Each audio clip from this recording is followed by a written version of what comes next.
10 രൂപയുടെ instant ബ്രൂവിൻ്റെ powder വെച്ചിട്ട് നമുക്ക് അടിപൊളി ഒരു പുഡിങ് തയ്യാറാക്കിയെടുക്കാമേ. അപ്പോൾ ഈ ചെയ്യാൻ വേണ്ടി ആദ്യം നമുക്ക് വേണ്ടത് ചൈന ഗ്രാസ് ആണ്.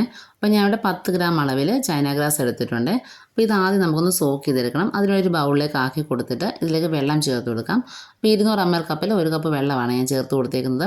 വെള്ളം ഒഴിക്കുന്ന പാടെ തന്നെ നമുക്കിത് കാണാനായിട്ട് പറ്റും. ഇത് നന്നായിട്ടൊന്ന് ഉരുകി വരുന്നത്, അതായത് നമ്മുടെ ഈ ജെല്ലി പോലെ നന്നായിട്ട് നായി വരുന്നത്.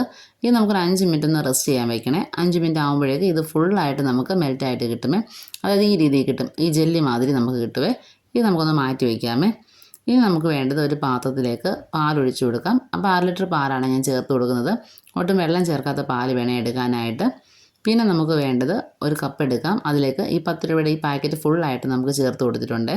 അപ്പോൾ നിങ്ങളുടെ കയ്യിൽ ബോട്ടിലാണോ ഉള്ളതെങ്കിൽ നമുക്കൊരു 1.5 ടേബിൾ സ്പൂൺ ബ്രൂവിൻ്റെ പൊടി ചേർത്ത് കൊടുത്താൽ മതിയേ. ഇനി ഇതിലേക്ക് നമുക്ക് ചൂടുവെള്ളം ചേർത്ത് കൊടുത്തിട്ട് നന്നായിട്ട് മിക്സ് ആക്കി എടുക്കണേ. അപ്പോൾ ഒട്ടും കട്ട കെട്ടാത്ത രീതി കിട്ടാൻ വേണ്ടിയിട്ടാണ് നമ്മൾ ഈ ഒരു രീതി ചെയ്തെടുക്കുന്നത്. അപ്പോൾ ഇതുപോലെ ചെയ്തിട്ട് നമുക്കൊന്ന് മാറ്റി വയ്ക്കാമേ. ഇനി നമുക്ക് പാലൊക്കെ ഒന്ന് ചൂടാവാനായിട്ട് വെയിറ്റ് ചെയ്യണം. ഒന്ന് ചൂടായി വരുന്ന സമയത്ത് നമുക്കിതിലേക്ക് പഞ്ചസാര ചേർത്ത് കൊടുക്കാം. അപ്പോൾ 1/2 കപ്പ് അളവിൽ ഞാനിവിടെ പഞ്ചസാര ചേർത്തിട്ടുണ്ട്. നിങ്ങൾക്ക് പഞ്ചസാര എടുക്കുന്ന സമയത്ത് 1/2 കപ്പ് മുതൽ 3/4 കപ്പ് അളവിൽ ചേർത്ത് കൊടുക്കാവുന്നതാണ്. അങ്ങനെ നമ്മൾ പഞ്ചസാരയും ചേർത്തിട്ട് നന്നായിട്ടൊന്ന് മിക്സ് ആക്കി എടുക്കണേ. പിന്നെ പഞ്ചസാര എടുക്കുമ്പോൾ നിങ്ങളുടെ മധുരത്തിനനുസരിച്ചിട്ട് മധുരം കൂട്ടുകയോ കുറയ്ക്കുകയോ അത് നിങ്ങളുടെ ചോയ്സാണ്. അപ്പോൾ അതനുസരിച്ച് നിങ്ങൾ ചേർത്ത് കൊടുത്തിട്ട് നന്നായിട്ടൊന്ന് മിക്സ് ആക്കി എടുക്കണം. പഞ്ചസാരയൊക്കെ ചേർത്ത് പാലം തിളപ്പിച്ചെടുക്കാമേ. ഈ സമയത്ത് വേറൊരു പാൻ ചൂടാക്കി അതിലേക്ക് നമ്മൾ സോക്ക് ചെയ്ത് വെച്ചിട്ടുണ്ടായിരുന്ന നമ്മുടെ ചൈന ഗ്രാസ് ചേർത്ത് കൊടുത്തിട്ട് നന്നായിട്ടൊന്ന് തിളപ്പിച്ച് അതൊന്ന് ഉരുക്കിയെടുക്കണേ. അപ്പോൾ അതിനുവേണ്ടി നമ്മൾ വേറൊരു പാനിൽ വെച്ച് കൊടുത്തിട്ടുണ്ട്. ഈ സമയം ആയപ്പോഴേക്ക് നമ്മുടെ പാലൊക്കെ നന്നായിട്ട് തിളച്ച് വന്നിട്ടുണ്ട്. ഇതിലേക്ക് നമുക്ക് ബ്രൂ മിക്സ് ചെയ്ത് വെച്ചിട്ടുണ്ടായിരുന്നത് നമുക്ക് ചേർത്ത് കൊടുക്കണം. എന്നിട്ട് നന്നായിട്ടൊന്ന് മിക്സ് ആക്കി എടുക്കണേ. ഇനി ഈ ബ്രൂവിൻ്റെ മിക്സും കൂടെ ചേർത്ത് നന്നായിട്ടൊന്ന് തിളച്ച് വരും. ഈ ടൈമിൽ ചൈന ഗ്രാസ് ഉരുക്കിയത് നമ്മൾ ഇതിലേക്ക് ചേർത്ത് കൊടുക്കണം. എന്നിട്ട് ഇതെല്ലാം കൂടെ ചേർത്തിട്ട് നന്നായിട്ടൊന്ന് ചൂടായി വരണേ. എല്ലാം കൂടെ ഒരേപോലെ ചൂടെത്തുന്നവരെ നന്നായിട്ടൊന്ന് മിക്സ് ആക്കി എടുക്കണേ. അപ്പോൾ ഇതിപ്പോൾ നന്നായിട്ട് ചൂടായിട്ട് നന്നായിട്ടൊന്ന് തിളച്ച് വന്നിട്ടുണ്ട്. ഈ സമയത്ത് ഞാൻ ഫ്ലെയിം ഓഫ് ചെയ്യുവാണ്. ഫ്ലെയിം ഓഫ് ചെയ്തിട്ട് നന്നായിട്ടൊന്ന് മിക്സ് ആക്കി എടുക്കണേ. അതിന് ശേഷം വേണം നമ്മൾ ഓരോ പാത്രത്തിലാക്കിയിട്ട് നമുക്കൊന്ന് സെറ്റാക്കി എടുക്കാനായിട്ട്. അപ്പോൾ അതിനുവേണ്ടി ഞാൻ ഇവിടെ ഗ്ലാസിൻ്റെ ബൗൾ എടുത്തിട്ടുണ്ട്. അതുപോലെ തന്നെ നോർമൽ ഒരു സ്റ്റീലിൻ്റെ പാത്രം എടുത്തിട്ടുണ്ട്. ഇത് നമ്മളുടെ ചോറൊക്കെ സ്കൂളിൽ കൊണ്ടുവന്ന പാത്രമാണ് എടുത്തേക്കുന്നത്. അപ്പോൾ ഈ 2 പാത്രമായിട്ടാണ് ഞാനിത് ചെയ്തെടുക്കുന്നത്. അപ്പോൾ ഇതിലേക്ക് ഞാൻ ബട്ടറോ നെയ്യോ ഒന്നും യൂസ് ചെയ്തിട്ടില്ല, നോർമൽ പാത്രം മാത്രമേ എടുത്തിട്ടുള്ളേ. ഇനി ഒരു അരിപ്പ വെച്ചിട്ട് അതിലേക്ക് നമ്മൾ ഇത് ഒഴിച്ചു കൊടുക്കണേ. കാരണം എന്തെങ്കിലും കട്ട കെട്ടി എന്തെങ്കിലും ഉണ്ടെങ്കിൽ അത് അതുപോലെ വീഴാതിരിക്കാൻ വേണ്ടിയാണ് നമ്മളിങ്ങനെ ചെയ്യുന്നത്. ഇങ്ങനെ ആകുമ്പം ഒട്ടും തരികളോ ഒന്നുമില്ലാതെ നമുക്ക് കിട്ടുകയും ചെയ്യുമേ. അങ്ങനെ നമ്മൾ ഇത് 2 പാത്രത്തിലും ഒന്ന് ആക്കി കൊടുത്തിട്ടുണ്ട്.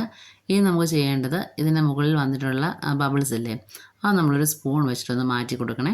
എന്നിട്ട് ഇത് നന്നായിട്ട് ചൂട് മാറിയതിന് ശേഷം നമുക്ക് ഫ്രിഡ്ജ് വെച്ചിട്ടൊന്ന് സെറ്റാക്കി എടുക്കാം. അപ്പോൾ ഒരു 3-4 മണിക്കൂർ വെക്കുമ്പോഴേക്ക് സെറ്റായിട്ട് കിട്ടുമേ. ഞാനിപ്പോൾ ഇവിടെ വൈകുന്നേരമാണ് ചെയ്തത്, രാത്രിയിലാണ് ചെയ്തേക്കുന്നത്. അപ്പോൾ രാവിലെ നമുക്ക് എടുക്കുമ്പോഴേക്ക് ഇത് അടിപൊളി സെറ്റായിട്ട് വരുവേ. അങ്ങനെ നമ്മൾ രാവിലെ ആയിട്ട് നമ്മുടെ പുഡിങ് ഇവിടെ സെറ്റായി വന്നിട്ടുണ്ട്. ഇത് കാണുമ്പോൾ തന്നെ മനസ്സിലാവും എത്രത്തോളം ഇത് സെറ്റായി വന്നു എന്നുള്ളത്. ഇനി നമുക്ക് ഇത് വേറൊരു പാത്രത്തിലേക്കൊന്ന് മാറ്റി കൊടുക്കാവുന്നതാണ്. അപ്പോൾ ഈസി ആയിട്ട് ചെയ്യാൻ പറ്റുന്നൊരു പുഡിങ്ങിൻ്റെ റെസിപ്പിയാണ്. അപ്പോൾ നിങ്ങളെല്ലാവരും ഒന്ന് ട്രൈ ചെയ്ത് നോക്കണേ. പിന്നെ ഈ പാത്രത്തിൽ നിന്ന് വിട്ട് വരുന്നില്ല എന്നുണ്ടെങ്കിൽ ജസ്റ്റ് ഒരു കത്തി വെച്ചിട്ടോ അല്ലെങ്കിൽ ഒരു സ്പൂൺ വെച്ചിട്ടോ സൈഡിൽ നിന്ന് വെടിവെച്ച് കൊടുത്തിട്ട് ഒന്ന് ഡിമോൾഡ് ചെയ്തെടുക്കാവുന്നതാണ്. അപ്പോൾ നിങ്ങൾ ട്രൈ ചെയ്ത് നോക്കട്ടെ, നിങ്ങളുടെ ഫീഡ്ബാക്ക് അറിയിക്കണേ. എല്ലാവർക്കും വീട്ടിൽ തന്നെ ചെയ്തെടുക്കാൻ പറ്റുന്ന ഒരു പുഡിംഗ് റെസിപ്പിയാണ്. ഇത് കുട്ടികൾക്കാണെങ്കിലും വലിയവർക്കാണെങ്കിലും ഒരുപോലെ ടേസ്റ്റ് ഇഷ്ടപ്പെടുന്ന ഒരു റെസിപ്പി കൂടിയാണ്. അപ്പോൾ എല്ലാവരും ട്രൈ ചെയ്ത് നോക്കിയിട്ട് നിങ്ങളുടെ ഫീഡ്ബാക്ക് അറിയിക്കണം. ഞാനിപ്പോൾ ഇവിടെ ഇതൊന്ന് കട്ട് ചെയ്തൊന്ന് കാണിക്കുവാണ്, നിങ്ങൾക്കൊന്ന് മനസ്സിലാവാൻ വേണ്ടി. കാരണം ഇത് എത്രത്തോളം ഇത് സെറ്റായി വന്നിട്ടുണ്ട് എന്നൊന്ന് കാണാൻ വേണ്ടിയിട്ടാണ്. അപ്പോൾ നിങ്ങൾ ട്രൈ ചെയ്ത് നോക്കിയിട്ട് ഫീഡ്ബാക്ക് അറിയിക്കണം. പിന്നെ നമ്മുടെ റെസിപ്പി ഇഷ്ടമായ ലൈക്ക് ചെയ്യാനും ഷെയർ ചെയ്യാനും മറക്കരുത്. ഇനി നമുക്ക് സ്റ്റീലിൻ്റെ പാത്രത്തിൽ ചെയ്തിട്ടുണ്ടായിരുന്ന ആ ഒരു പുഡിങ് കൂടെ നമുക്കൊന്ന് ഡിമോൾഡ് ചെയ്തെടുക്കാമേ. ഇത് നമുക്ക് നന്നായിട്ട് തന്നെ സെറ്റായി വന്നിരിക്കുന്നത്. ഇത് നമുക്കൊന്ന് ഡിമോൾഡ് ചെയ്തെടുക്കാമേ. അപ്പോൾ ഇത്രയേ ഉള്ളൂ, ഈസി ആയിട്ട് ചെയ്യാൻ പറ്റുന്ന പുഡിംഗ് റെസിപ്പി. ട്രൈ ചെയ്ത് നോക്കിയിട്ട് ഫീഡ്ബാക്ക് അറിയിക്കുക. അതുപോലെ തന്നെ നമ്മുടെ ചാനലിലെ വീഡിയോ സബ്സ്ക്രൈബ് ചെയ്ത് കാണുന്നവരുണ്ടെങ്കിൽ ഒന്ന് സബ്സ്ക്രൈബ് ചെയ്ത് സപ്പോർട്ട് ചെയ്യുക. വീണ്ടും നമുക്ക് നല്ല റെസിപ്പിയുമായിട്ട് കാണാം. അതുവരേക്കും ബൈ, താങ്ക് യു.